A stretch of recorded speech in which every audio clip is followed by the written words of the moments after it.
Elevasi Talk adalah sesi belajar asik, kamper, mudah diingat, Kamis pertama, dan ini adalah sesi yang free, teman-teman, karena saya mau berbagi, mau apa yang saya pelajari, saya pengen bagikan kepada teman-teman semua. Kadangkala juga saya mengundang narasumber.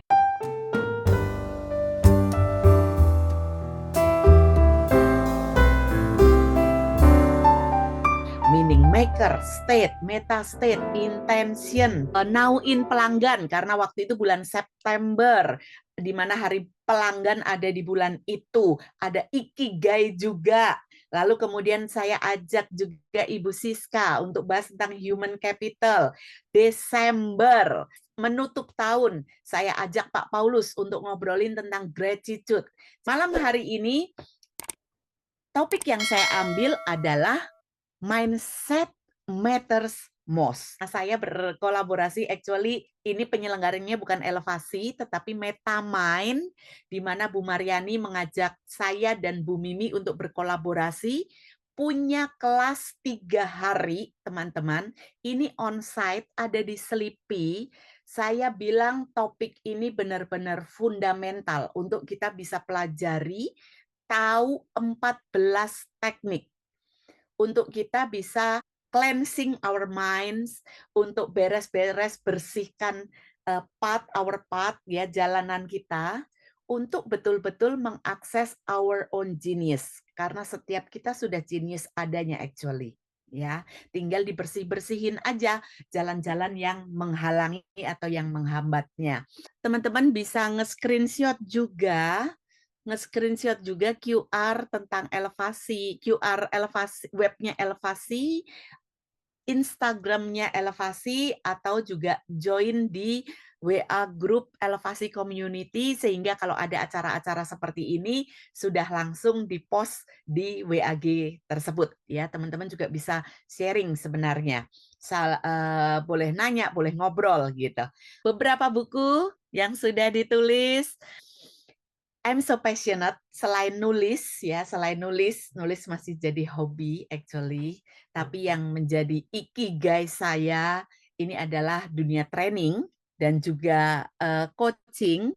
Dan malam hari ini saya akan banyak bagikan atau bisa dibilang referensi dari materi malam hari ini dilandaskan dari ilmu yang mana saya berguru dengan Bapak Guru Michael Hall, yang sering sudah disebut-sebut dari sejak awal sekali ada L-Talk pertama ngomongin tentang meaning maker, ngomongin tentang meta state. Inilah dia Elevasi Talk 1 Mei 2025, Mindset Matters Most. Pola pikir, kerangka berpikir kita itu begitu krusialnya. Begitu kalau kita mau agak lebayin sedikit, pola pikir itu menentukan segalanya. Kita nanti akan sama-sama reflect dan benar juga ya. Oh iya, bisa ke diri kita, bisa ke aplikasi di pekerjaan kita. Saya banyak mengundang teman-teman juga yang trainer di sini.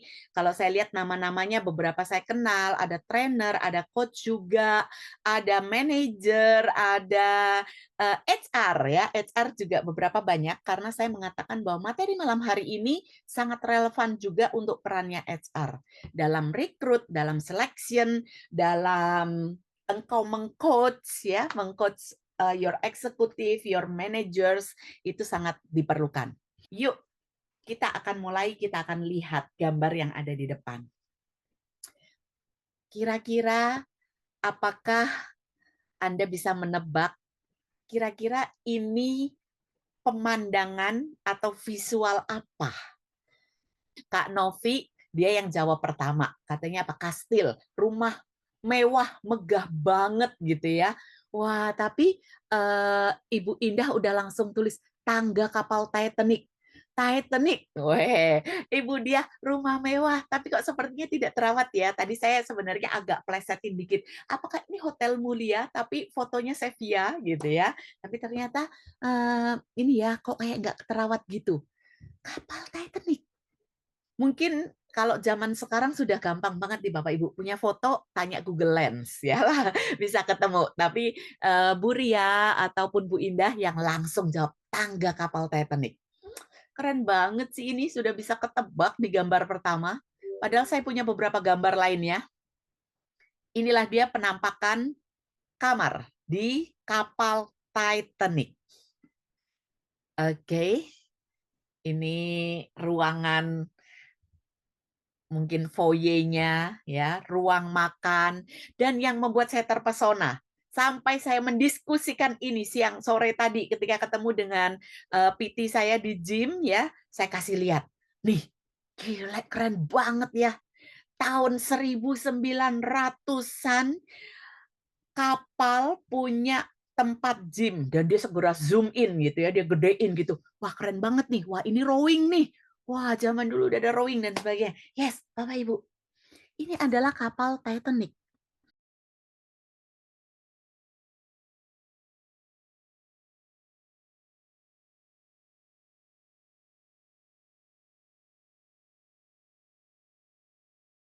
Saya mengantarkan memori Bapak Ibu pada sebuah film yang saya tidak tahu Bapak Ibu waktu itu masih kelas berapa tuh waktu film Titanic-nya rilis. Saya nontonnya waktu masih SD atau SMP kelas 1 gitu.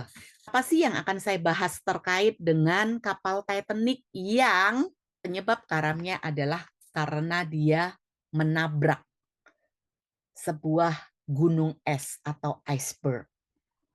Disimpan dulu iceberg-nya, tapi yuk mari saya ajak Bapak Ibu untuk ngecek. Kenapa sampai judulnya adalah Mindset Matters Most. Kemungkinan besar yang hadir di sini setuju dengan judul yang saya angkat. Bu Tisna, setuju. Pakai huruf kapital ya, Bu. Oke. Pak Andreas Hareva, Ibu Tisna ini juga penulis. Penulis buku Gioksin ya, Bu, buku terbarunya Ibu. Iya, novel orang baru satu. Novelnya. Kita ketemu di banyak acara penulisan buku Ya, sama Ibu Tisna. Mindset. Mindset itu apa? Kita ngomong tentang why-nya dulu deh supaya kita lebih bersemangat lagi gitu untuk cari tahu dan kemudian mempelajari bahkan the how-nya, caranya. Ketika kita sudah yakin bahwa why mindset itu betul-betul krusial perannya. Jadi yang namanya pola pikir itu dia jadi penentu yang kemudian tercermin dari perkataan atau tindakan kita yang menentukan saya mau ambil keputusan apa, saya mau ambil arah yang mana. Sesungguhnya berangkatnya dari mindset kita. Ini nih yang sering saya bawa nih Bapak Ibu. Yang ada di layar adalah slot, kukang. Tapi saya bawa zebra Bapak Ibu. Oke. Si zebra ini mengangguk-angguk. Zebra ini dia bertepuk tangan. Yeay! Yeay! Di outer. Yang bertepuk tangan. Yang membuat dia mengangguk-angguk. Itu adalah tangan saya yang berada di dalamnya. So, sebuah prinsip bahwa inner kita menentukan outer kita. Atau kalau dibalik, outer ditentukan oleh inner kita. Kalau kita tadi sudah melihat bahwa betapa pentingnya kita untuk ngecek pola pikirku, mindset yang aku punya, atau gue pengen tahu mindsetnya orang lain, gitu ya, itu adanya di dalam. Dan sesungguhnya tercermin keluar. Perilakunya merupakan perwujudan dari sesuatu yang ada di dalam. Beberapa orang atau di sebuah situasi tertentu bisa jadi dia masking outernya. Nah, ini yang membuat menjadi relevan buat teman-teman HR yang berada di dunia rekrutmen. Anda perlu gimana tahu keaslian dari kandidat yang engkau undang untuk diinterview, untuk di-hire di perusahaan. Apakah penampilannya, ceritanya, itu sungguh-sungguh mencerminkan innernya dia, Nah, di sini nanti ketika sampai di how, kita akan sama-sama lihat apakah teknik yang selama ini kupakai untuk mencari tahu di inner atau mindset, something yang gede, something yang kuat, yang menentukan perkataan dan perbuatan, yang membuat orang mengambil sebuah keputusan tertentu. Apakah betul-betul aku bisa gali, aku bisa ketahui? Oke, aku nggak kecelek, aku nggak tertipu oleh maskingnya yang sesaat. Karena sesungguhnya behavior aslinya yang mencerminkan innernya itulah yang saya perlu cari tahu. Oke, dan fakta yang lain lagi adalah Bapak Ibu, ini cepat saja bahwa for human power, kita itu diberikan power sama Tuhan, itu keren banget. 4, tapi ini powerful sekali teman-teman. Yaitu kita diberikan kemampuan anugerah untuk berpikir, manusia punya akal budi, punya kemampuan untuk berpikir, punya feeling, punya pikiran, punya perasaan, itu adanya di dalam, itulah inner, yang mana kemudian bisa semakin kuat, pemikiran yang kemudian dikonfirmasi, disetujui, itu kemudian jadi keyakinan yang kita pegang, ya. Jadi kita berpikir untuk menentukan sebuah arah, kita mikir apa namanya, intensiku apa dan sebagainya, itu adanya di dalam. Itu yang tadi kita ngomongin tentang mindset juga. Dua power yang lain itu yang tampil, itu yang bisa didengar, bisa dilihat, diperhatikan oleh orang lain. Itulah speaking and behaving. Mindset kita itu membentuk cara kita memandang dunia dan meresponnya.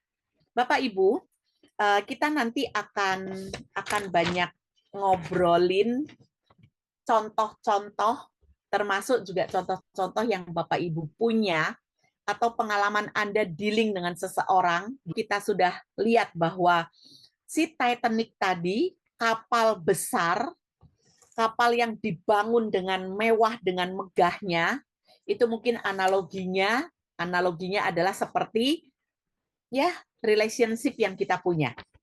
Relationship kita dengan pasangan kita, dengan keluarga kita. Kalau Anda yang di tempat kerja profesional, Anda punya rekan kerja, begitu berharga. Kita punya relationship, jaga relationship dengan 360 degree, atasan kita, bawahan kita, tim member kita, atau dengan peer sesama kita. Kita punya relationship itu, dan kita perlu menjaganya, teman-teman. Dan yang paling penting, yang krusial, kalau di 2 bulan yang lalu saya bahas tentang pause, tanyakan kepada diri sendiri, how am I? Hai Gyokni, apa kabarmu? Bagaimana relationship kita atau aku dengan diriku? So ketika bicara relationship, itu seperti kapal Titanic itu, teman-teman. Nah, kita perlu punya waktu, kita perlu bangun kesadaran, lakukan self-reflexivity, dan itu kata Michael Hall, itu anugerah yang diberikan Tuhan. Hanya manusia yang punya, dari makhluk hidup yang diciptakan oleh Tuhan, hanya manusia yang diberikan kemampuan untuk self-reflexivity. Punya kemampuan untuk kontemplasi, untuk diam, untuk merenung, untuk mereview what happened, untuk bisa masuk lagi mereview pemikiran kita. Mikirin pikiran kita, ngerasain pikiran kita kayak apa, ngerasain perasaan kita. Nah loh, itu kan manusia diberikan kemampuan untuk itu, teman-teman. Untuk kemudian mengambil hikmah sesuatu, untuk punya kemampuan untuk memberikan sebuah makna dari sebuah kejadian. Itu anugerah besar buat manusia. Pada saat kita nggak aware, pada saat dengan pasangan kita tidak mengenal, kita tidak mencoba untuk mengenali apa yang ada di dalamnya, kita gagal. Seperti Titanic tadi. Jadi ketika ngomongin tentang Titanic, dia terbentur oleh iceberg yang tidak disangka-sangka ternyata begitu kuatnya ada di dalamnya. Itu sama halnya dengan ketika kita mengabaikan, ketika kita tidak berusaha menggali apa yang begitu kuatnya ada di innernya manusia, ada di dalam dirinya manusia, mindsetnya manusia. Saya banyak pakai ini ketika menemani klien-klien love coach. Jadi ada satu periode di mana saya cukup banyak punya klien love coach, Bapak Ibu. Love coach itu apa? Perempuan-perempuan yang lagi cari jodoh. Lalu dia pengen mengembangkan dirinya, sharpen atau membuat dirinya lebih baik ya, karena ketika ketika diri kita lebih baik tentu saja akan mempermudah gitu ya kalau konteksnya mereka nantinya akan cari jodoh. Tapi yang jelas adalah bagaimana mereka jadi the best version dari dirinya gitu ya. Nah, tapi kemudian juga ada teknik-teknik bagaimana nih supaya bisa kenal sama laki-laki pasangan hidupnya, calon pasangan hidupnya, bagaimana nyusun kriteria, bagaimana ketika dia sudah ngobrol, jalan, pacaran bisa dibilang, bagaimana mengenali something di dalam yang begitu kuat, yang kadang-kadang kalau pacaran itu masih dibungkus dengan yang manis-manis aja. Nah, sama kan dengan teman-teman yang ada di HR. Suka gitu kan? Kadang-kala, aduh kayaknya pas interview kok bagus banget gitu. Pas interview ditanya-tanya bagus banget. IPK pun tinggi gitu. Nah, tapi karena kita tidak masuk sampai ke innernya, jadi bisa dibilang kita kayak terpesona dengan topengnya atau topeng perilaku tadi gitu. Yang perilaku yang hanya topeng, maksud saya itu. Sampai di sini saya stop share dulu. Saya pengen ngobrol atau at least teman-teman bisa chat. Kalau sampai di titik ini penjelasan saya ini, kira-kira teman-teman punya pengalaman apa? Atau ngerasa bahwa ya saya datang ke sini itu karena saya kepengen ini, boleh juga. Atau ya saya HR dan saya kepengen menggali mindset si kandidat yang akan saya hire. Bisa aja seperti itu. Atau oh saya pengen nauin pembantu rumah tangga saya, ART saya. Oh, lebaran kemarin nggak balik gitu. Ada apa gerangan? Wah, itu pun ada mindset di baliknya loh Bapak Ibu. Saya penasaran, kok tim member saya kalau disuruh presentasi nolak selalu. Nolak perilaku terdengar oleh kita pakai ucapannya. Bu, nggak mau ah, ibu aja deh yang presentasi. Oke, ada perkataannya, lalu ada perilaku menolak untuk presentasi, menyerahkannya kepada Anda sebagai atasan gitu ya. Itu perilaku. Tapi what happen di balik dia menolak, itulah yang kita akan koprek-koprek nanti, teman-teman. Ada teman saya yang bekerja semau gue. Itu perilaku kan? Kita lihat sampai ada kesimpulan bekerja semau gue gitu. Itu pasti ada contoh-contoh yang ditunjukkannya ya sampai ibu dia menyimpulkan semau dia aja nih kerjanya. Nah, kalau ditelusur lagi faktualnya, sensory base-nya bisa terlihat tuh ya. Sensory base-nya apa? Uh, jam kerja sampai jam 5. Jam 5 kurang 5 sudah ngantri di mesin fingerprint. Saya dulu pernah punya teman gitu juga sih, lucu juga sih. Mengetahui lebih lagi tentang mindset, jadi nggak akan kaget kalau tiba-tiba ada yang sejalan dengan yang saya pikir atau sebaliknya. Ya, benar. Atau ada juga yang pengen nauin pasangan saya. Kenapa ya? Kalau saya membahas topik ini, dia tiba-tiba jadi bawelnya 3 kali lipat. Oke. Atau, wih, kalau saya beli benda ini, ya, kalau saya beli perhiasan, anting, senilai di atas 100.000, gitu. Kok terus ngomongnya jadi pedesnya luar biasa ya? Kayak cabe itu level 10 dari 10 gitu. Ada apa dengan belanja 100.000 anting-anting kesukaan saya? Kan kadang kita nggak ngerti ya, kok bisa ya dia kayak gitu? Ya bisa lah. Dan Kita pengen nauin, ada apa gerangan? Kita nanti akan buka layer demi layer ya. Oke. Setiap saya pengen tahu kenapa anak saya setiap ada kesempatan maunya nonton YouTube di atas kerjaan sekolahnya. Oke.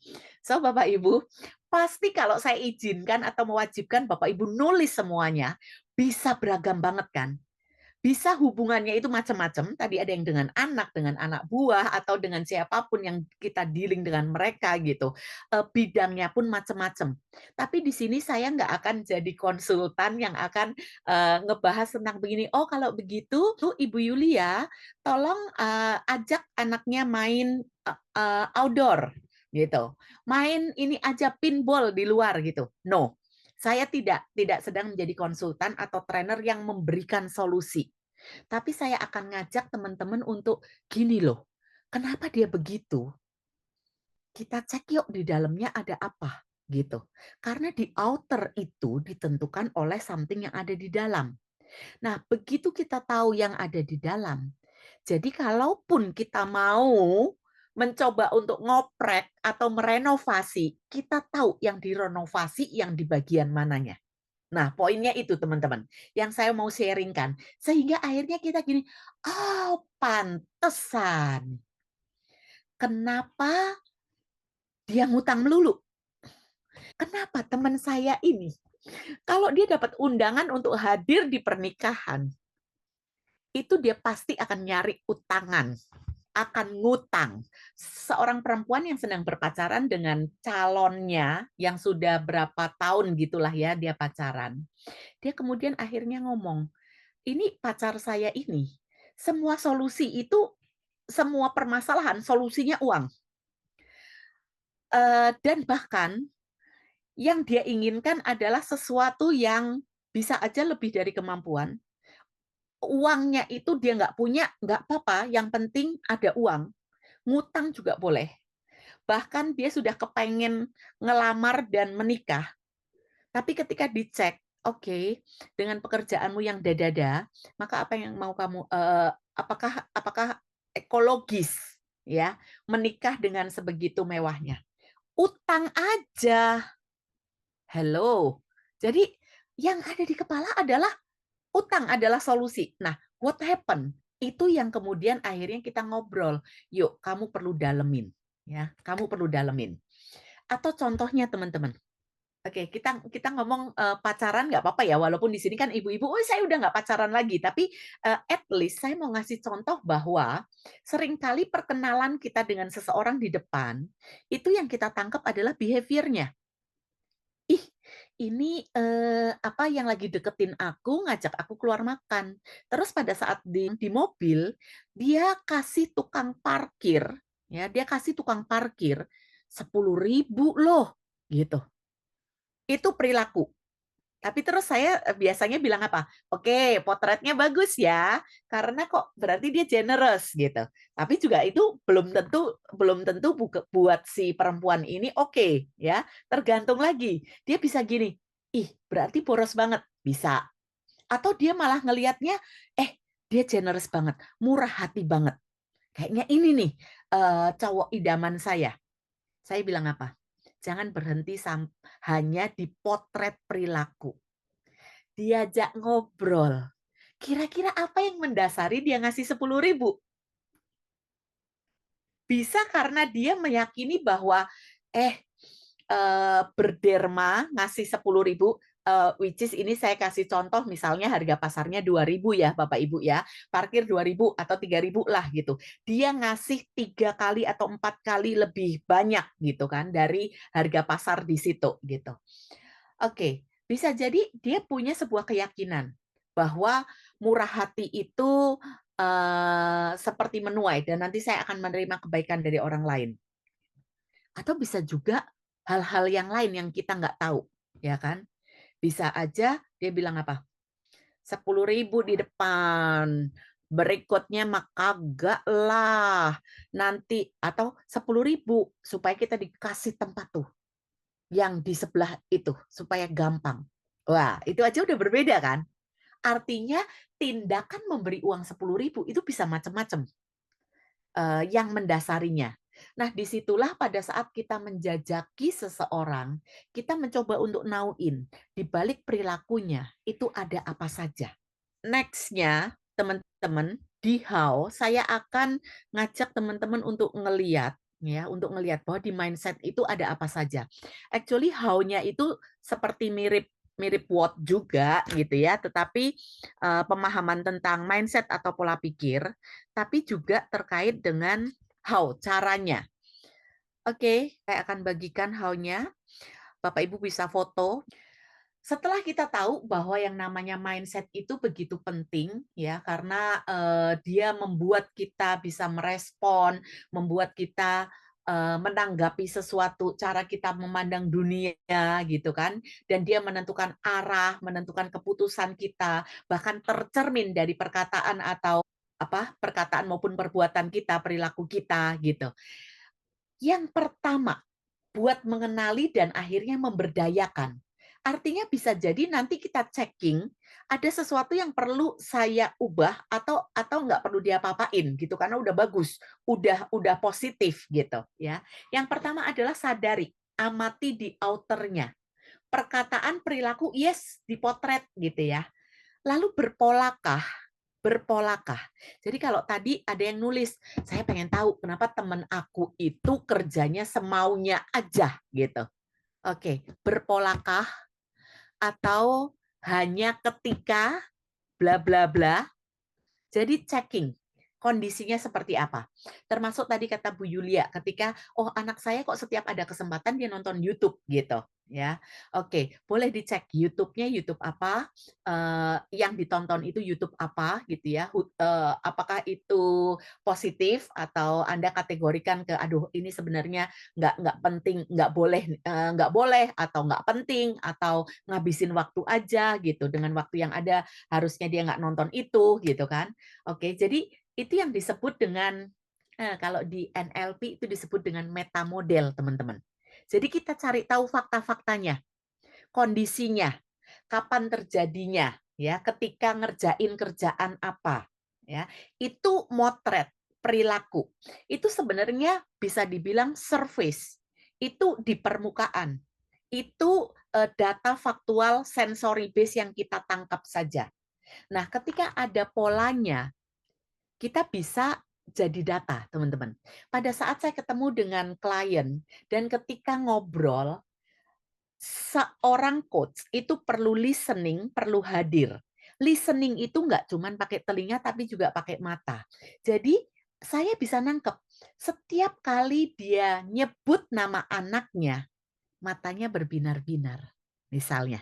Nah, itu jadi potret terkait dengan gestur, terkait dengan yang dimunculkan di outernya. Saya bisa bilang, setiap kali kamu sebut nama anakmu, dan dari tadi sekitar 10 menitan nih, nama anakmu itu disebut sekitar 8 kali.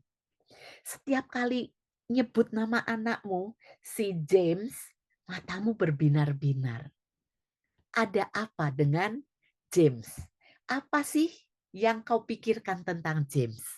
Menurutmu James itu seperti apa sampai membuat matamu berbinar-binar? Nah, di situ artinya apa? Kita nangkep pola, lalu kemudian kita checking, kita konfirmasi. That's why langkah kedua adalah bertanya. Yang tadi saya bilang, saya nanya, ada apa dengan James? Apa yang kau pikirkan tentang James? Sampai kamu berbinar-binar pada saat nyebut nama James. Nah, itu bertanya meta question. Nah, mungkin Bapak Ibu, ada jargon nih malam hari ini. Nggak apa-apa ya. Jadi meta question itu artinya apa? Pertanyaan yang nggak cuman sekedar di permukaan, ya nggak cuman gini, James aku tadi dengar James itu anakmu yang sulung ya, heeh gitu. James kelas berapa? Nah, itu bukan meta question, teman-teman. Itu bertanya untuk melengkapi data aja. 5W1H itu adanya di luar. Tapi begitu nanyanya, ada apa dengan James? Apa yang kau pikirkan tentang James? Itu berarti nanyanya sudah ke dalam, teman-teman. Ke dalam tentang James, ya, tentang. Meta itu artinya tentang, about, atau above, di atas, atau beyond. Jadi ketika bertanya meta question, percayalah, orang akan lebih mikir daripada hanya sekedar James anakmu yang keberapa, James di kelas berapa, James umur berapa sih? Nah, itu sekadar hanya untuk mendapatkan potret ya, untuk mendapatkan potret, oh, apakah si James ini masih anak-anak, masih cute, masih baby gitu ya, atau udah SMA gitu. Nah, itu kan kita perlu tahu data itu, tapi itu pertanyaan yang mudah dijawab. Tapi begitu nanyanya ke Meta, dan bahkan ditambahkan dengan kita menangkap pola, wah itu kerennya luar biasa. Kita sampai bisa bilang, ada apa dengan James? Nah, ketika aku amati, setiap kali kamu dikasih kerjaan yang berhubungan dengan data. Nih, waktu ngerjain umur piutang, waktu ngerjain kemarin diminta bikin rasio. Oke, terus minggu lalu juga nih, pas lagi diminta untuk bikin bisnis analisa bisnis, gitu kan. Nah, aku amati di 3 pekerjaan itu, kamu kayak nggak semangat ya, dan nggak diperiksa ulang sehingga ada banyak salah-salah. Ada apa dengan itu? Ada apa sehingga kamu telat? Bukan kenapa telat? Kenapa nonton YouTube terus? Eh, ada apa dengan YouTube sampai kamu suka banget gitu? Itu meta question. Karena orang itu akan mikir, iya, soalnya kalau nonton YouTube itu, aku tuh bisa kayak masuk di dalamnya terus kayak yang aku gampang banget belajar. Wah, itu kan berarti kita ngodel-odel sesuatu yang ada di dalam tuh teman-teman. That's why menyasar di inner frame of mind, lapisan-lapisan di atas. That's why kata yang dipakai jargonnya adalah meta question. Karena naik ke atas gitu. Ada apa dengan James? Apa sih yang kamu pikirin tentang James? Iya, soalnya ya kan James anak yang susah ya aku dapatnya waktu itu. Aku tuh married, terus kemudian 10 tahun menunggu, udah langsung kepengen punya anak, tapi 10 tahun nggak dapat-dapat, akhirnya dapatlah si James. Dapat sesuatu teman-teman? Informasi berharga? Artinya ada begitu value yang begitu besar yang ditaruh pada James. Susah dapatnya. Itu aja udah sebuah frame of mind loh teman-teman. Itu sebuah informasi yang begitu berharga. Kita nanti akan belajar teman-teman. Apa saja kalau begitu? Ini Bu Giok nih kayaknya dari tadi udah ngomong contoh-contohnya, tapi konsepnya kayak apa? Tenang aja. Slide setelah ini penting banget, ini berharga banget teman-teman. Ya, oke. Jadi bertanya meta question, menyasar ke inner, frame of mind, lapisan-lapisan atas gitu ya, yang mendasari atau yang memicu gitu. Lalu kemudian mulai mereview mindset-nya. Nah, Dek, seru ya ternyata kamu kalau nonton YouTube kayak asik banget gitu ya. Sekarang YouTube kira-kira YouTube yang mengasihkan itu bisa bantu di pelajaranmu nggak? Ada pelajaran yang bisa dibantu pakai YouTube? Enggak lah, aku kan senengnya nonton film perang-perangan. Nah, Dek, pelajaran kamu sebentar lagi kan udah mau kenaikan kelas nih. Nah, YouTube-mu yang asik itu, ya kan? Kira-kira masih masih bagus untukmu nggak kalau kamu sampai jadi nggak kerjain PR terus keteteran? Gimana kalau cari YouTube-nya yang pelajaran yang mau ujian ini aja? Jangan-jangan bisa begitu. Gara-gara kita bisa now in frame dibalik dari keasikan dia nonton YouTube. Kak Novi ini bakal ikut EPG, teman-teman. Dan saya salah satu yang nanti saya akan sharing adalah tentang meta pleasure. Jadi bagaimana kita menemukan kenikmatan di balik sesuatu yang kita suka melakukannya. Nah, itu nanti bisa diodel-odel lagi tuh. Diodel-odel bisa dicari meta-metanya itu, teman-teman. Sampai akhirnya kita tahu, oh pantesan ya. Pantesan aku suka banget berkebun. pantesan kenapa aku bisa suka banget gitu. Ternyata karena ada sesuatu di atasnya. Karena ada value yang more than just activity aja.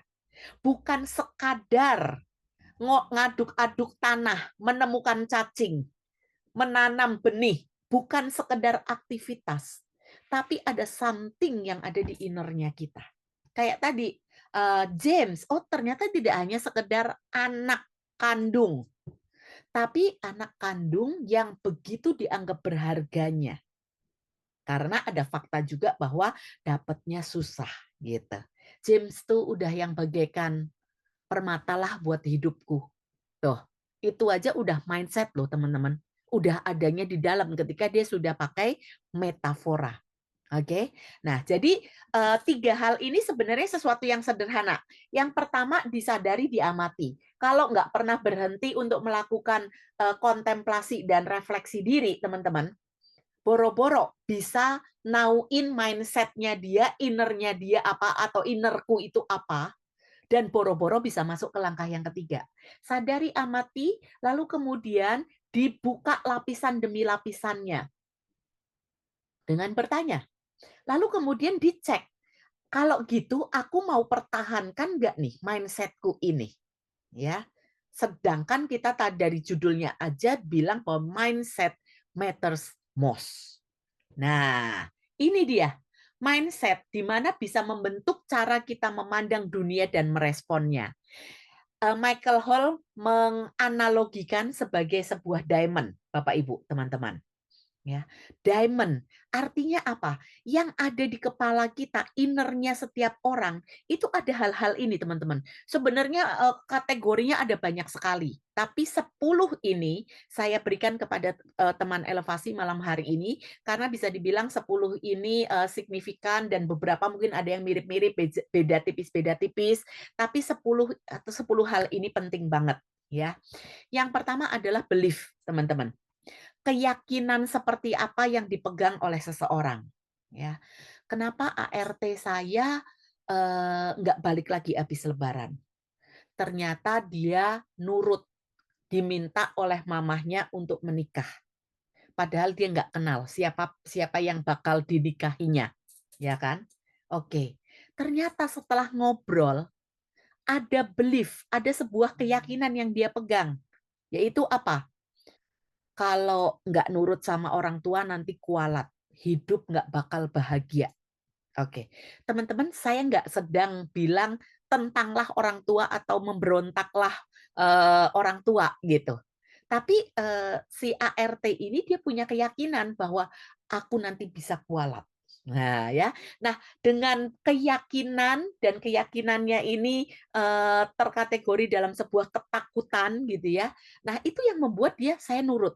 Oke, karena kalau kualat itu kayaknya risikonya lebih gede daripada saya menikah dengan laki-laki yang saya nggak kenal. Dan bahkan dia berarti apa? Menaruh sebuah value, oh kalau saya taat sama orang tua, itu lebih bernilai daripada saya tidak berbahagia di pernikahan saya. Oke? Nah, ketika kita mengobrol, ya, apa sih pentingnya pernikahan buatmu? Jangan-jangan dia bingung menjawabnya. Penting nggak penting, itu bisa menjadi sebuah masukan buat kita, teman-teman.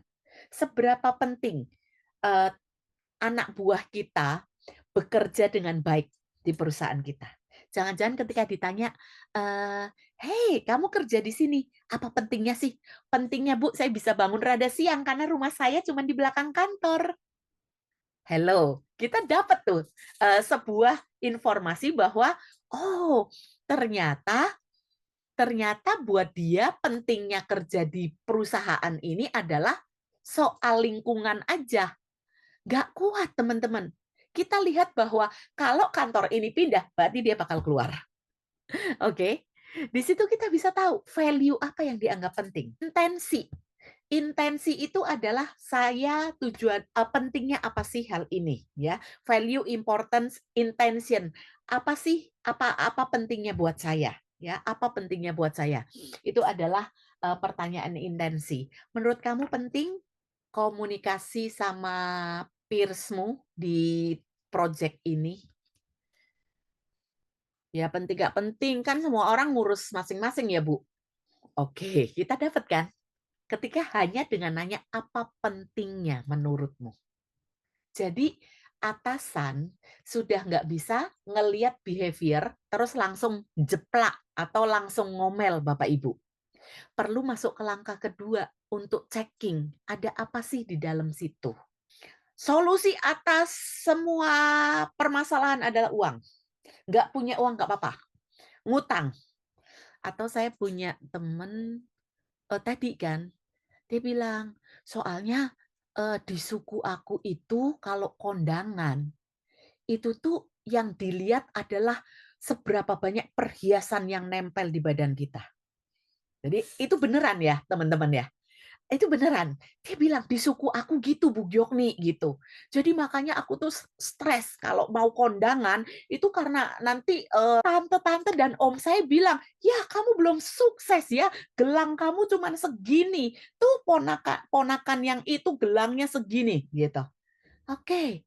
So, ketika orang itu mempercayainya, believe, dan dia kemudian menaruh identitas itu, ya kalau itu ya memang sih sekitar sekitar, menciptakan itu, tapi ketika kita mengiyakan berarti kan diambil. Berarti kan ada belief yang kita percayai, ada identitas yang, oh identitas keberhargaanku itu diukur dari seberapa panjang gelang. Ini sampai saya ngomong gelang itu pakai ukuran panjang ya, karena dia memperagakan, "Iya Bu, karena kalau udah kondangan itu isinya udah kayak toko emas berjalan Bu, itu bisa ada yang pakai gelang panjangnya segini," gitu ya. Atau ada lagi di suku-suku yang lain gitu kan, yang saya perlu bikin upacara pestanya kayak gini sehingga ngutang ya yuk gitu ya. Nah, jadi artinya apa? Perilaku ngutang didasari dari sebuah mindset yang ada di dalam. Dan yang di dalam itu kan menyetir yang keluar gitu. Selama kita masih pegang itu, ya jadilah apa yang kita lakukan. Ngutangnya ya dilakonin, gadein barang hanya untuk beli sesaat emas demi identitas yang dia cari. Lalu permit, apakah aku mengizinkan diriku untuk nggak langsung berhasil di percobaan pertama? Jangan-jangan orang yang tadi presentasi disuruh dia nolak-nolak gitu. Nggak mau ah, oh, ibu aja, Bu Endah aja yang presentasi gitu kan. Saya nggak mau. Jangan-jangan ketika diajak ngobrol, ujung-ujungnya kita bisa ketemu loh. Karena anak ini tidak mengizinkan dirinya untuk belajar. Saya expect, nah nyenggol nih ke sisi berlian yang lain. Nah ini kenapa saya taruhnya berantakan begitu, karena Michael Hall bilang, itu seperti the facets of diamond. Itu kayak segi-segi bidang-bidang di berlian, yang ada di berlian teman-teman. Nah kita sebagai orang yang sedang mau menggali mindset diri sendiri maupun orang lain, itu tinggal checking aja di bagian yang mana. Kadang-kala kena di permit gitu. Ternyata dia apa? Iya Kak, soalnya saya waktu kecil, aku pernah baca puisi di depan. Terus giliran di tengah-tengah lupa, aku disabet sama dipukul sama mamah aku pas di jalan pulang. Jadi anak ini di kepala dia sudah terpatri bahwa aku nggak boleh salah. Nah, aku nggak boleh salah itu yang membuat dia ketika di tempat kerja, waduh ini serem ini aku bisa keliru nih gitu kan. Soalnya aku ngelihat yang lalu itu, wah bahkan dia remember ketika masa lalunya dia. Ketika masa lalunya, ketika dia lupa, ketika baca puisi di depan, lupa. Oh kalau baca puisi nggak ya deklamasi ya, deklamasi di depan lupa, disabet. Dia ingat rasanya kayak begitu. Lalu kemudian dia tidak mengizinkan dirinya untuk kalau salah, kalau blank. Ini di materi saya di I Can Speak tentang presentasi. Saya bilang ke peserta, izinkan dirimu untuk keliru ketika maju di depan, give permission. Kalau sampai barusan saya lupa sesuatu, ya nggak apa-apa. Izinkan dirimu untuk keliru. Oke. Nah, jadi artinya ketika sebuah perilaku dia nolak-nolak terus, jangan-jangan in the past dia ada sebuah peristiwa di mana peristiwa itu begitu kuatnya, lalu kemudian terkait dengan saya nggak mengizinkan diriku untuk keliru, atau ekspektasi. Ekspektasinya begitu tinggi, sehingga dia pengen sempurna dari sejak awal. Makanya kenapa anak ini tunda-tunda terus, perilakunya menunda. Bisa jadi ketika kita tanya, "Weh, ada apa ini? Kok, deadline udah tiba tapi belum ada report ke diriku. What happened to you?" What happened to you aja itu udah bikin orang mikir kan. Bisa aja dia akan jawab, "Ya Bu, soalnya aku belum menguasai ini. Jadi aku takut kalau pas aku bikin jadinya belum langsung bagus," gitu. Oke, jadi ekspektasimu itu apa dong pada saat serahin ke saya? Ya ekspektasiku sudah perfect nyampe ke ibu. Oke, kamu baru seminggu nih. Kamu kalau nggak masukin ke saya, ya gimana saya bisa nge-review, gitu kan? Nah, terjadilah obrolan kan? Dan jangan-jangan ujung-ujungnya kita akan membantu dia untuk give permission untuk naruh kerjaannya di meja kita dan kemudian give permission untuk dapat feedback. Jangan-jangan dia anti kritik, anti feedback. So, what happened? Ada apa? Gitu, ya. Atau metafor. Ketika misalnya yang tadi saya bilang anak saya ini kayak permata atau percumalah itu mah orang udah kayak keledai, dikasih tahu bagaimanapun kagak bisa berubah gitu. Jadi ketika ketika seseorang udah nge-label, nge-judge banget, ketika dia pakai metafor keledai, itu benar-benar memperkuat behavior-nya dia memperlakukan orang lain dengan kayak keledai emang. Wah, jadi metafor yang dipakai itu akan memperkuat. Nanti di suatu edisi saya akan bahas tentang metafor ya teman-teman. The power of metaphor. Di tulisan kita ketika bikin metafor itu kuat banget gitu. Termasuk dalam hidup ada permasalahan. Ketika di kepala kita, di inner kita bilang apa? Ini gue kayak udah berhadapan dengan tembok beton, nggak cuman tembok beton. Di belakang tembok beton itu ada baja setebal 50 cm. Nah loh, begitu di kepala kita udah ditaruh kayak tembok beton, belakangnya ada baja 50 cm. Menurut teman-teman, apa perilaku yang akan keluar? Kira-kira apakah dia akan optimis mengusahakan atau reaksi seperti apa? Kan tadi, yang namanya mindset itu akan menentukan cara kita memandang dunia dan merespon. Dunia itu bisa jadi peristiwa-peristiwa, ya, memandang dunia, cara kita memandang permasalahan hidup. Kira-kira akan optimis berusaha atau dia akan mentok dan akan berhenti berusaha, Bapak Ibu? Berhenti berusaha kan? Jadi, ketika kita lakukan self reflexivity pada saat kayak kayak nabrak tembok, bisa diganti nggak tembok dan betonnya itu? Terdengar begitu kuat ya. Menurutmu bisa pakai alat apa sih untuk tetap bisa melewati si tembok itu? Ajak ngobrol. Karena metafor yang tidak direview ya akan tetap tetap selalu jadi metafor itu. Tapi begitu kita ganti atau ya udah kita bermain dengan metafor. Kamu butuh apa dong kalau begitu? Oh, butuh kendaraan tempur yang sekelas kayak SWAT gitu, ya kan? Sekelas SWAT. Nah, oh, oke, baik. Yuk kita cari yuk kendaraan tempurnya yang sekelas SWAT itu. Mulailah kita bermain di ranah metafor, teman-teman. Dan akhirnya bisa ketemu solusinya. Karena ngoprek-ngoprek yang ada di dalam. Metafor tadi itu kan adanya di mindset, teman-teman. Tembok, baja, lalu kemudian butuh alat seperti apa, kendaraan tempur, itu pun kan sebenarnya nggak real. Itu adanya di insight. Nah, bermain di insight, lalu kemudian akhirnya, oh iya ya sebenarnya mah bisa digempur juga ya. Oke, so sekarang tembokmu seperti apa? Sudah mulai ada lubang. Lubangnya bisa untuk lewat kamu? Bisa sepertinya. Nah, bahkan teman-teman, kita bisa mainan ngobrol di level meta, di level mindset ketika kita ngobrol dengan seseorang, gitu. Ya. Jadi remember apa yang kamu ingat, ya. Ketika dia takut gitu ya. Aku takut, aku nggak mau lakukan itu lagi. Oke. What happened?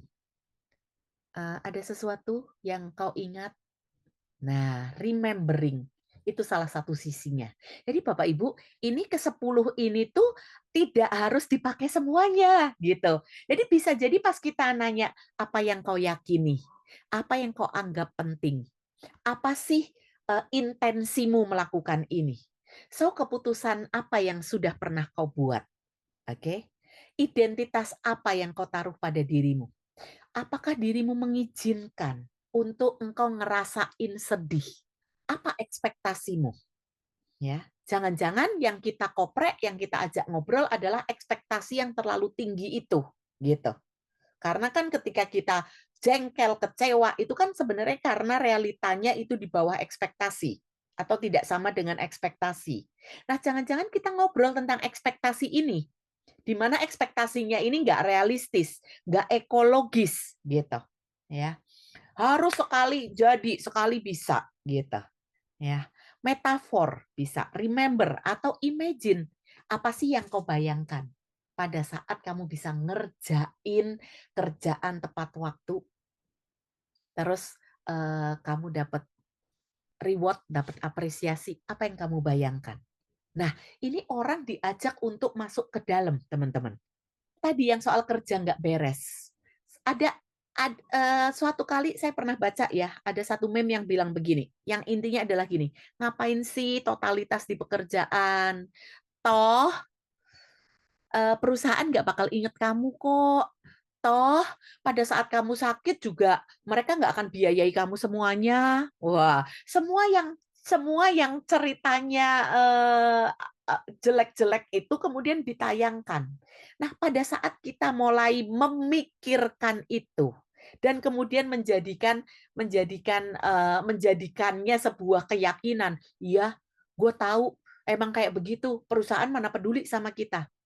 Jadi ngapain kita memberikan total semuanya? Ibu tanya, apakah saat berdialog dengan pikiran untuk mengubah atau memetaforakan pikiran sama dengan cari-cari alasan atau pembenaran? Kita sendiri yang tahu. Apakah itu alasan yang dibuat-buat ataukah memang reasonable? Itu kita sendiri yang tahu. Karena yang tahu batas kemampuan itu adalah diri kita, gitu, ya. Atau mesti lihat sebagai encouragement to move. Nah, ini dia. Salah satu yang penting adalah tentang ekologis apa enggak. Teman-teman, saya kasih contoh real benar-benar ya. Saya pelayanan di gereja itu bikin bikin konsep untuk activity anak-anak sekolah minggu gitu. Nah, salah satu pekerjaannya selain ada kerjaan kreativitas, nyari ide main, ide yang sesuai dengan pelajaran yang disampaikan di minggu itu, ada pekerjaan yang sebenarnya saya nggak terlalu suka ya, kerjaan admin. Ngambil data dari ini, gabung, ngambil data dari ini, supaya nanti bisa dieksekusi sama pelayan yang nanti akan ketemu langsung di lapangan. Karena saya kan cuman di konsep gitu. Nah, pada saat saya bikin, mindahin ini, cari file ini, mindahin, kadangkala lama, kadangkala saya perlu nanya lagi gitu sama sama ketua pelayanan, nyari data ini di mana sih, file ini kok saya nggak ketemu. Teman-teman, kemarin saya melakukan kelambatan itu, gitu ya. Lalu kemudian saya berkomentar, wah, kurva belajar saya nggak naik-naik ya. Saya bilang begitu, teman-teman. Nah, bayangkan, kalau saya tambahin lagi nih di kepala, saya bilang apa? Iya lu udah tua sih, udah nggak bisa mikir cepet lagi. Terus lu ngapain ambil pelayanan kayak begini, ya kan? Nah, apa yang terjadi? Saya bisa mundur dari pelayanan. Tapi kemudian saya sadar gitu, saya sadar, hei, saya hanya butuh waktu lebih lama berarti. Berarti saya perlu nurunin ekspektasi atau standar saya, gitu. Nggak apa-apalah saya agak lama untuk nyari di Google Drive, teman-teman, itu yang memang apa namanya, link tree dan segala macamnya itu benar-benar rumitnya luar biasa gitu ya. Nah, artinya saya mulai perlu meng-adjust gitu. Oke, Giokni, ekspektasi terhadap waktu pengerjaanmu nggak usah secepat itu. gitu.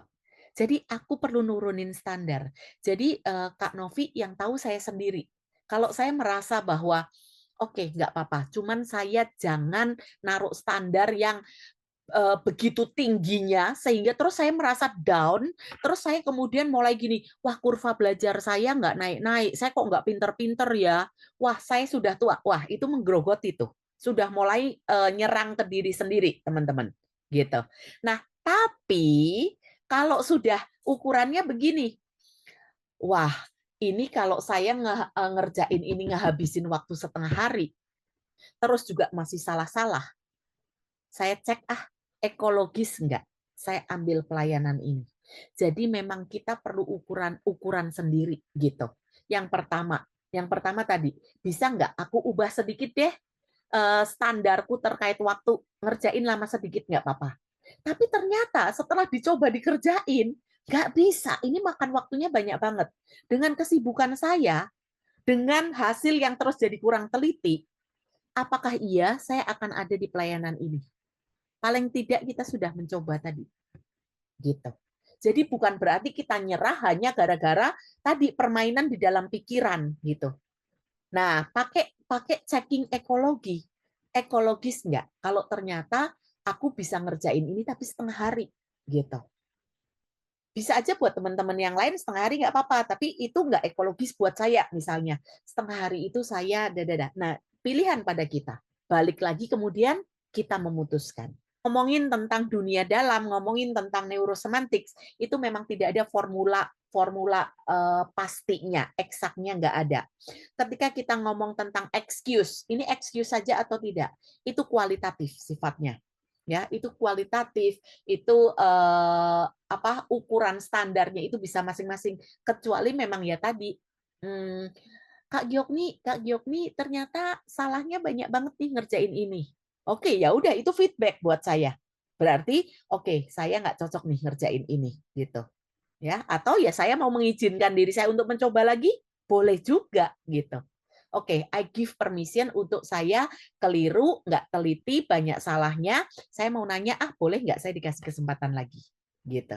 Tapi at least nggak nyerang ke dalam diri. Buat teman-teman, ini yang tadi ya, bahwa kita kayak ngecek nih pakai kaca pembesar menggunakan meta question. Pertanyaan-pertanyaan yang mengarah ke sisi-sisi diamond ini. Seperti kemarin saya ke rumah sakit, saya perlu ronsen toraks, saya perlu dicek matanya. Nah, itu kan sebenarnya untuk ngecek ke dalam, ya kan? Setelah ngelihat ada perilaku yang tampak dari luar apa? Oh, mata saya tegang, oh mata saya berair, oh mata saya kering. Itu adalah outer. Tapi terus kemudian dokter ngecek dengan alat-alat yang dia punya. Oh, ketegangan matanya seperti apa, retinanya seperti apa, toraks karena saya terus kemudian ambil MCU gitu kan. Ronsen itu kan untuk tahu apa yang ada di dalam. Nah, gunakan meta question. Gunakan pertanyaan yang mengarah ke sini. Bapak Ibu HR yang lakukan rekrutmen, seringkali Anda pakai metode BEI, BEI, Behavior Event Interview, ya kan? Di mana kita akan nanya kepada kandidat, gitu kan? Biasanya pakai STAR. Oke, boleh diceritain apa yang sudah pernah kamu lakukan pada saat kamu kuliah waktu itu? Berorganisasi apa? Situasinya seperti apa? Tugas yang kamu kerjakan tugas yang seperti apa? Tolong diceritakan. Lalu kemudian action-nya apa? Result-nya bagaimana? Nah, teman-teman, tambahkan, perkaya pertanyaan itu dengan apa? Apa yang mendasari kamu melakukan action itu? Oh iya, soalnya nggak ada yang ngerjain. Jadi akhirnya saya, ya bantu bantu pekerjaan itu padahal bukan job desk saya. Oh, oke. Menurut kamu penting ya, kamu membantu kerjaan temanmu. Padahal itu nggak di job desk-nya kamu loh. Oh iya, karena kan ini betul-betul acara proyek yang melibatkan banyak orang dan yang dapat manfaat adalah masyarakat. Wah, kita dapat apa? Dapat value-nya dia. Menurut kamu penting memberikan dampak buat masyarakat?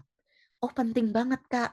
Soalnya kan memang, kita belajar memang untuk nah, jawaban-jawaban dia, kalau Anda bisa ngelihat dari sisi-sisi ini, cakepnya luar biasa.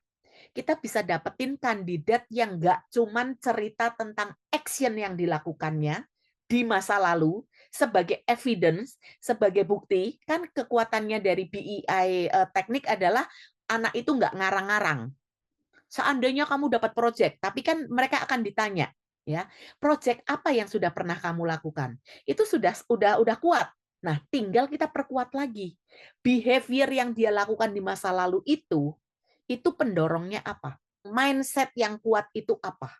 Mungkin keyakinan-keyakinannya, ini adalah tanggung jawab bersama. Mungkin ini terkait tentang definisi dia terkait dengan kerja kolaborasi itu ya, kalau udah di lapangan, begitu kerjaan saya udah selesai, perlu tengok ke kerjaan teman yang lain dan saya seneng kok ngebantu gitu. Nah, di situ kita bisa ngisi nih. Bila perlu Bapak Ibu nanti di formulir rekrutmen itu ditambah nih yang kayak begini. Gunakan meta question ketika bertanya pada saat interview, lalu Anda bisa menemukan the facet of diamonds, keindahan dari kandidat itu. Got the idea, teman-teman? Dapat sesuatu? Artinya pertanyaannya nggak sekedar kamu waktu itu umur berapa, kamu di mana KKN-nya. Itu namanya meta model, hanya melengkapi supaya kita tahu kejadiannya kayak apa. Tapi untuk tahu internalnya orang, gunakan meta question. Oke, so apa yang kau lihat pada dirimu pada saat kamu ngerjain kerjaan punya temenmu itu? Ya aku ngerasa aku sudah jadi orang yang bermanfaat aja, Kak. Jadi kayak ya seneng, puas gitu. Nah, kita bisa lihat value dari orang itu, gitu. Ya, tentang kebersamaannya, tentang membantunya kita dapat. Oke, sampai di sini teman-teman. Nah, betapa kuatnya ketika kita bisa menemukan di inner, itu seakan-akan seperti kekuatan yang ada di dalam, behavior itu hanya di permukaan, tapi begitu kita bisa melihat kedalamannya, apakah itu yang positif, itu berarti dia akan merespon dengan positif, tapi kalau pahit isinya, keyakinan-keyakinannya itu misalnya yang sara lah, yang prinsip dia terkait uang, ngutang nggak apa-apa gitu. Yang penting ya udah ngutang sebanyak-banyaknya kita mati kayaknya nggak ditagih kok gitu. Hello, so ini adalah value kan. Jadi teman-teman perkuat, perkokoh sesuatu yang ada di dalam, terserah kalau engkau melihat bahwa ada sesuatu yang udah positif gitu ya, pertahankan. Tapi kalau ada yang mau aku renovasi, aku tuh kayaknya kenapa selalu marah sama dia kalau dia lagi belanja di atas 100.000. Padahal bisa dibilang 100.000 itu nggak signifikan dan secara keuangan masih aman gitu kan. Tapi kenapa bisa aku marah ya? Oh, aku inget zaman dulu. Nah, pertanyaannya mau kita bawa terus nggak tuh yang zaman dulu itu gitu loh. Oke. Simpen barang, numpuk barang. Plastik semua ditumpuk, udah nggak berguna juga ditumpuk-tumpuk terus. Jangan-jangan ini ada kaitannya dengan masa lalu. Remembering something yang sudah nggak valid lagi sekarang, yang malah nggak ekologis ketika yaitu tadi menimbun barang-barang yang sudah nggak berguna. Maybe we can renovate keyakinan yang kita pegang. Masa lalu bisa kita lepaskan juga, gitu. Karena sudah nggak ekologis lagi, udah nggak cocok lagi sekarang. Bisa direnovate atau kita ganti. Misalnya identitas. Identitas kesuksesan dilihat dari panjangnya gelang yang kau pakai. Itu kan kata si paman gitu ya. Tapi nggak apa-apa aku datang dengan sederhana karena memang aku belum mampu untuk ini juga apa namanya ngapain sampai utang-utang. Oke, so identitas sukses ukurannya bukan dari panjangnya gelang emas itu. So aku dengan pede loh datang ke kondangan. Karena sudah ada belief baru, sudah ada pemahaman baru, udah ada identitas baru yang tidak ditempelkan dari harta yang oleh komunitas itu dianggap yang paling penting. Oke, so teman-teman, malam hari ini saya men-sharingkan sesuatu yang jangan berpikir bahwa saya sudah lulus dan semuanya sudah baik-baik saja. Justru setiap hari belajar ilmu tujuannya buat apa? Untuk membangun kesadaran. Gara-gara saya belajar ini, saya jadi paham. Oh, berarti aku perlu berhenti sejenak. Kenapa kok aku kesel ya? Aku berhenti sejenak deh, ada apa ya? Apa sih yang terjadi di dalam? Dan mulai korek. Termasuk juga dengan suami. Kenapa suami begini? Mulai aja dicek. Oh, dia ngomel. Di balik ngomelnya ada apa? Di balik ngomel ada cemas. Di balik cemas ada sayang. Nah loh ya. Jadi value apa yang dia pegang kalau sampai dia ngomel? Oh karena dia kepengen saya terlindungi, saya selamat. Oh ada value baik, ada intensi baik ternyata. Jadi kita lebih bisa terima, lebih bisa paham. Oke? Apakah membantu Bapak Ibu? Kenapa saya nggak nulis-nulis buku lagi? Iya, saya lagi berkutat dengan itu. Kenapa buku saya yang sudah saya plan belum terbit-terbit? Ada apa gerangan? Nah, dicek tuh. Knock, knock, knock. Ketok pintu di bagian belief. Jangan-jangan yang kuyakinin adalah, wah, buku harus bisa dadada. Oke, maybe ada sebuah belief yang perlu kita renovasi gitu. Tidak mengizinkan untuk, wah, ya, tabu loh kalau begini. Cukup banyak teman-teman, cukup banyak klien coaching saya yang ketika dikorek lebih banyak terkait dengan permission atau tabu. Dia tidak mengizinkan dirinya untuk gagal. Dan itu bisa menimbulkan ke masalah yang lebih besar lagi. Oke, silakan Bapak Ibu yang mau buka mic, boleh, yang mau ngetik juga boleh. Bu Giok nih, Boleh, Bu Tisna. saya ini ya, mau bicara, mau sharing juga berkenaan dengan mindset itu ya, Bu. Kalau kita selalu melatih, ya, melatih, ingin menjadi lebih baik lagi, dan lebih cepat reaksinya menghadapi sesuatu gitu ya. Itu kayaknya kita harus melatih secara spiritual juga gitu. Itu benar-benar telak loh, telak sekali. Contoh ya, saya sharing. Eh, Biasanya kalau mau perayaan Paskah di gereja saya, pasti macet, pasti Hmm. itu. Kalau mau di dalam, duduknya di gereja, ada AC, itu nanti 2 jam, 3 jam sebelumnya. Begitu, ya. Ya. Karena itu yang tertanam di sini. Wah, pokoknya ribet deh, itu kan. Mm-mm. Mm-mm. Tapi khusus belakangan ini, ya, khususnya setahun belakangan ini, saya itu banyak terlibat di kegiatan sosial, terus ketemu sama orang-orang yang memang positive thinking, ya, Ya. melayani seperti itu, ya. Dan saya komit sama anak-anak Bina Iman Remaja. Itu akhirnya yang tersembuhkan saya sendiri juga, jiwa saya. Mm-mm. Jadi pada waktu Paskah sekarang ini, yang tadinya saya udah selalu stres ya mikirin itu hilang, konsepnya tuh langsung ya. Saya nggak peduli panas, nggak peduli macet, atau saya dengan sukacita loh pergi ke sana. Jadi Mm-mm. memang dengan melayani itu juga jiwa kita dapat sesuatu. Yes, Itu betul, ya, secara spiritual, dan juga kita memilih gitu lingkungan kita bergaul dengan siapa. Itu betul, akan mempercepat, saya bilang gitu. Dan itu saya rasa juga campur tangan Tuhan, ya. betul. Ada faktor di mana ya gitu. Itu aja sharing saya pada Yes, Bapak Ibu semua. Terima kasih. Ya. thank you, Bu Tisna. Kita sedang memberikan kesempatan orang untuk reflektif juga. Untuk ketika membaca, lalu kemudian benar, maksudnya membacanya benar-benar direnungkan ya. Ketika direnungkan, itu kan bisa, contoh, lagi minder-mindernya, lalu kemudian membaca tentang apa? Hei, engkau begitu berharga, engkau diberikan talenta. Nah, itu kan bisa terjadi kalau betul-betul kita merenungkannya, itu bisa identitas kita, esteem kita, itu bisa bertransformasi. Nah, begitu pikiran kita itu sudah bertransformasi, maka yang keluar adalah ya saya akan memberikan yang terbaik gitu. Jadi that's why inside out itu penting banget gitu. thinking itu penting banget. Nah, dari mana thinking itu berasal? Dari membaca, dari orang yang kasih nasihat ke kita.